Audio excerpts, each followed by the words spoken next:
In this video, we're going to explore a crucial topic in the world of investments, diversification and its importance in building an investment portfolio. In the next few minutes, we will discuss why diversification is fundamental and how it can help investors achieve their long-term financial goals. What does it mean to diversify portfolios? Diversification is the technique of allocating investments to different assets to help minimize the risk. This can mean mixing different investments as well as exposure to various industries or geographies. What are the benefits? First, the primary objective of diversification is to reduce portfolio volatility. Diversification is a key strategy to reduce risk, as it not only mitigates the negative impacts of adverse events in a single sector or asset, but can also help maintain stability in returns over time. Second, diversification not only aims to reduce the risk, but also to optimize performance. By building a diversified portfolio, an optimal balance can be achieved between expected returns and assumed volatility. Third, the benefit of taking advantage of global opportunities.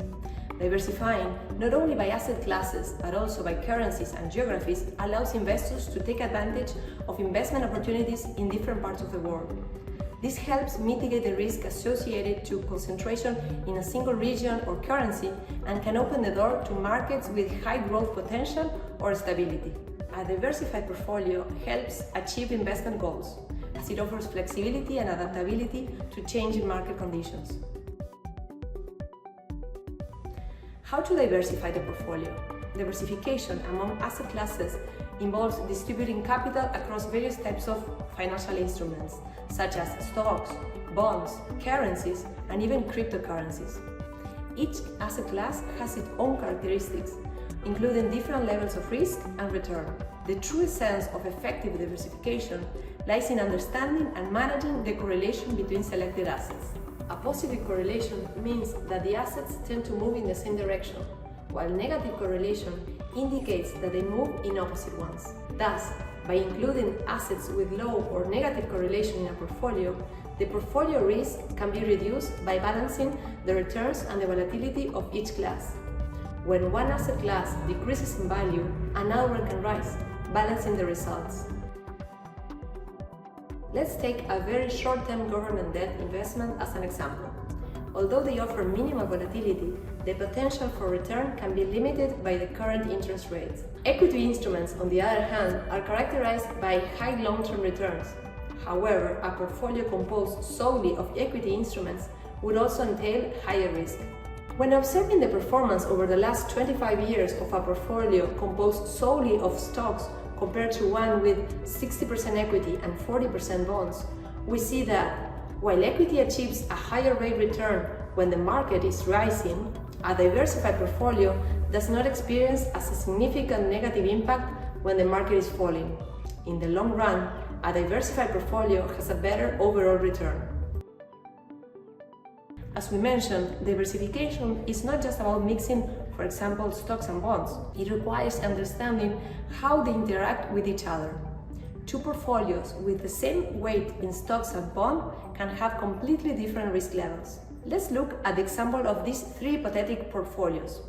Although they are composed of stocks and bonds in the same proportions, changing the type of bond included in the fixed income allocation significantly affects the overall portfolio risk. For example, increasing or decreasing the percentage of investments allocated to high-yield bonds directly affects the portfolio risk fluctuation.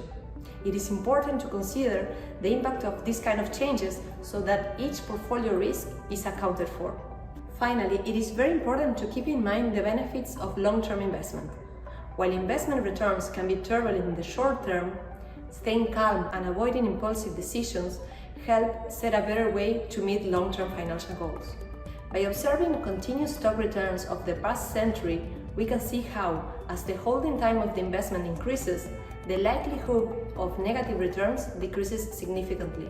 In conclusion, diversification is a critical strategy to achieve a balanced portfolio that can better withstand market fluctuation and unexpected events in the long term. When building a diversified portfolio, investment objectives and the risk tolerance must be clear. Investment objectives may include goals such as generating recurrent income, achieving long-term growth, or preserving capital. By understanding investment objectives, the right combination of assets for the portfolio can be determined. Thank you very much for your attention, and we hope this guide on diversification has been of your interest.